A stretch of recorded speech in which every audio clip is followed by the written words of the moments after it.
안녕하세요. 여러분들에게 IT 기기와 신발을 리뷰하는 남자 신발루밋의 조시입니다. 최고 온도가 종종 올라가고 있습니다. 3월 마지막 주 소식에는 어떤 것들이 있을지 지금부터 저와 함께 확인해 보시죠.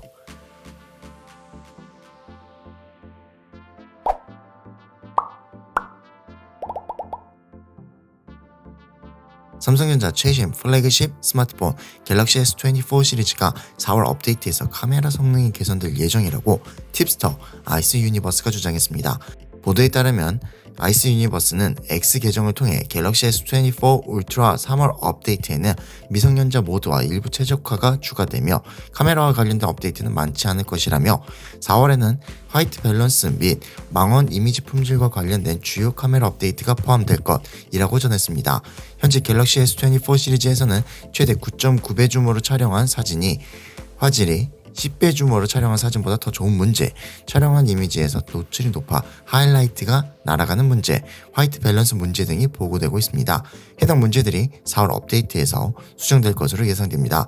또 삼성은 최근 카메라 앱에서 특정 줌배율 즉 1.6에서 1.9배, 4.6에서 9.9배에서 자동 노출을 잠금 즉 고정하고 사진을 촬영하는 경우 사진이 어둡게 찍힐 수 있는 것으로 확인됐다며 소프트웨어 업데이트를 통해 해당 문제를 수정할 예정이라고 밝힌 바 있습니다.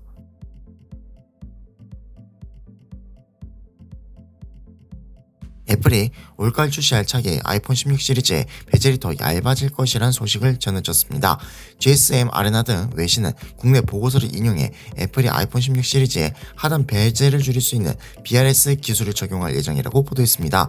그동안 하단 베젤을 줄일 경우 발열 부분에서 문제가 발생했지만 애플은 새로운 BRS 기술을 개발해 발열 문제를 해결한 것으로 알려졌습니다.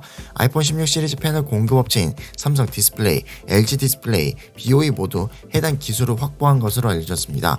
또 아이폰 16 프로 라인업은 이전 모델보다 더 큰 6.3인치, 6.9인치 디스플레이를 탑재할 것으로 예상되는데 두 모델에 탑재되는 올레드 패널은 기존 올레드 패널보다 향상된 밝기 출력과 훨씬 더 나은 시야각을 제공하는 MLA 올레드 패널을 탑재할 것으로 알려졌습니다.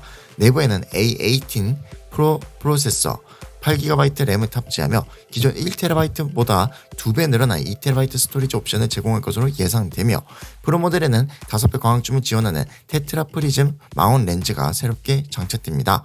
이 밖에 애플이 아이폰 16 프로 라인업에 탑재되는 배터리 디자인을 변경해 더 큰 배터리를 탑재할 것이라는 소문도 돌고 있습니다.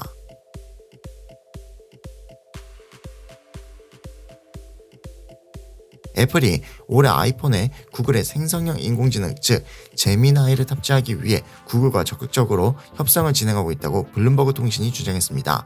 애플은 오는 6월 세계 개발자 컨퍼런스 즉 WWDC에서 차기 메이저 업데이트인 iOS 18을 발표할 예정인데 컨퍼런스에서는 애플이 개발 중인 생성형 AI 기능이 베일을 벗을 것으로 예상됩니다. 만약 애플과 구글의 협상이 타결될 경우 구글은 자세히 AI 서비스 사용을 20억 명 이상의 아이폰 사용자로 확장할 수 있으며 애플은 오픈 AI를 품은 마이크로소프트를 따라잡을 수 있는 발판을 마련할 수 있습니다. 블룸버그는 애플과 구글이 합의할 경우 AI 업계를 뒤흔들 블록버스터급 소식이 되겠지만 애플 연례 개발자 회의가 열리는 6월 전까지는 어떤 계약도 발표되지 않을 것으로 보인다라고 밝혔습니다. 한편 애플은 구글 외에 오픈 AI의 GPT 시리즈 모델도 고려하고 있는 것으로 알려졌습니다.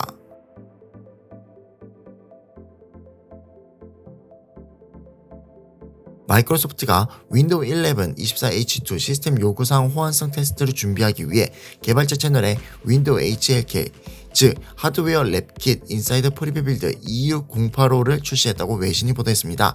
HLK는 하드웨어 공급 업체와 마이크로소프트 파트너가 WHQL 또는 윈도우 하드웨어 품질 랩 인증을 받을 수 있도록 하드웨어 및 드라이버가 윈도우 11 및 윈도우 10에서 제대로 호환되는지 테스트하고 보장할 수 있도록 설계된 테스트 프레임워크인데 마이크로소프트는 최신 윈도우 HLK는 개발한 드라이버와 시스템이 윈도우 11과 호환된 것으로 인증되었는지 확인하는 데 도움을 준다라고 밝혔습니다. 마이크로소프트가 올가을 출시할 윈도우 11 버전 24H2 업데이트에서는 하드웨어 호환성 측면에서 약간 변경될 가능성이 높습니다. 보고서에 따르면 윈도우 11 버전 24H2부터는 2000년대 중반 AMD 바르셀로나 아키텍처와 인텔 1세대 코어 i 시리즈 CPU부터 도입된 POP-CNT 즉 Population Count라는 CPU 명령어가 필요합니다. 현재 일부 사용자들은 인텔 코어 2 듀오 등 15년이 훨씬 지난 CPU가 탑재된 PC에서 비공식적으로 윈도우 11을 사용하고 있습니다. 지금까지 이런 구형 PC는 매우 느리긴 하지만 윈도우 11을 실행할 수 있었지만 버전 24H2부터는 더 이상 부팅을 지원하지 않을 것으로 알려졌습니다.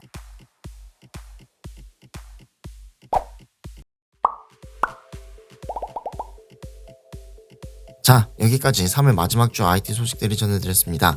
애플 아이폰에 구글 제미나이가 과연 탑재될까요? 3월 마지막 주 IT 소식들에 대한 여러분들의 생각을 아래 댓글로 남겨주시고 좋아요, 구독까지 해주시면 감사하겠습니다. 그럼 여러분들에게 IT 기기와 신발을 리뷰하는 남자 신발로 미스 조씨는 다음 영상에서 찾아뵙겠습니다.